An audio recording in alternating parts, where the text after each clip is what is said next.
žürii soovis esile tõsta Rahvusarhiiv Noora interjööre.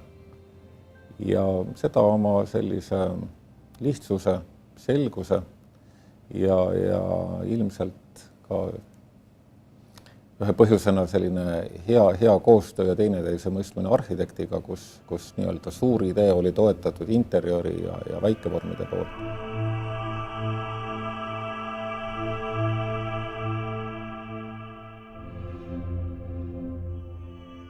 Kõigepealt on muidugi hästi oluline kogu see taust, et see, millega sa üldse tegelema hakkad, et meiegi käisime nagu mitmeid kordi eelnevalt arhiivis vanu ürikuid vaatamas ja tutvumas ja valgete kinnastega keeramas ja neid lehti ja see on nagu ääretult põnev.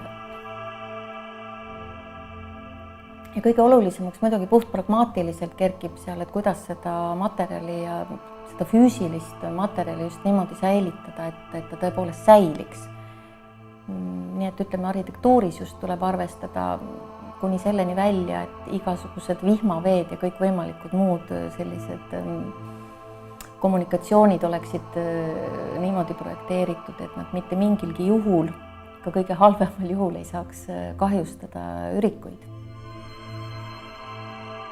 Eks meil oli muidugi see selles mõttes võib-olla, ma ei ütleks raske, aga see nagu kogu aeg nagu see mõte oli kuklas, et arhiiv pidi ju kolima väga toredast hoonest ju ära ruumikitsikuse tõttu ja see uus keskkond, mida me olime loomas, ta on paratamatult uus ja ka inimestele ja töötajatele, kes on selles arhiivis töötanud, oli see kogu see situatsioon uus ja samal ajal ei ole mõtet uude kohta teha täpselt seda, mis oli nagu vana. Et just nimelt pehmendada seda või kuidagi nagu luua uutest väärtustest seda, mida inimesed saaksid nagu omaks võtta, kuidagi ennast nagu hästi tunda.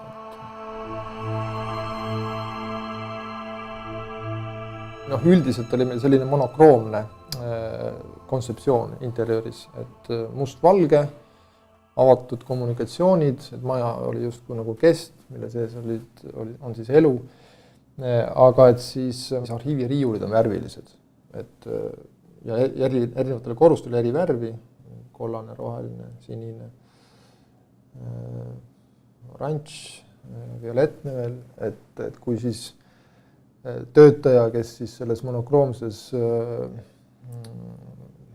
büroos töötab, aga siis läheb dokumendi järele, siis ta satub värvilisse maailma. See annab talle positiivse impulsi. Ja siis on nagu huvitav ka, et mingi toimik asub seal oranžil korrusel ja mingi asub rohelisel korrusel. Rahvusarhiivi hoone iseenesest on juba tore, nii et arhitektid on väga palju tööd seal ära teinud. Ja nüüd on küsimus, kuidas siis sellele ruumile läheneb sisearhitekt. Kas ta annab nagu kõik võimalikud detailid endast või ta säilitab selle lihtsuse ja lisab midagi enda poolt, just seda, mis on sinna vaja. Ja see üks väga leidlik fassaad, kus betoonpind imiteerib paberilehti, on toodud ka sisse interjööri ja see õhuruum, mis siis läbi mitme korruse avaneb, on selline suursugune ja väärikas.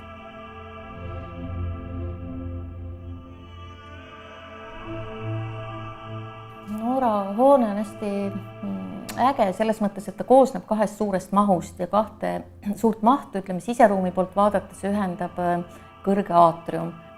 Ühel pool on siis arhiiv, teisel pool on büroo ja muidugi väga olulised on siis avalikud ruumid, kuhu saab iga külastaja. Ja seda kahte hooneplokki siis ühendab see aatrium, mida siis läbivad sellised sillad, mis on vasega kaetud, et töötajad saavad siis nagu neid sildasid läbida, liikuda siis oma tööruumist arhiivi, võtta sealt vajalik dokument ja liikuda tagasi, aga samal ajal on ta justkui nagu seotud terve hoonega, et ta näeb ülevalt alla kogu seda kõrgust ja samas ka selle arhiivi külastajad, kes siis liiguvad esimesel tasapinnal, siis on ka omamoodi seotud kogu hoonega, et nad näevad alt üles kõiki neid korruseid ja neid sildasid.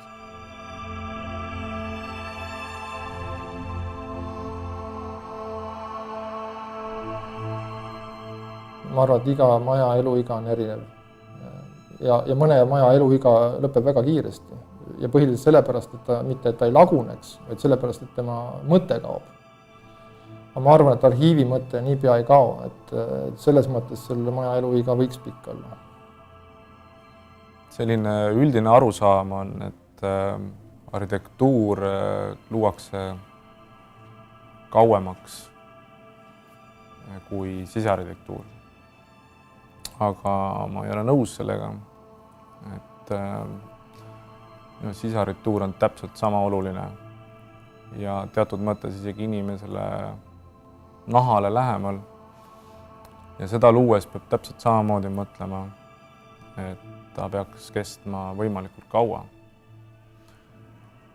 Siin tekibki nüüd see vahe hea sisearhitekti ja võib-olla mitte nii professionaalse sisearhitekti vahel.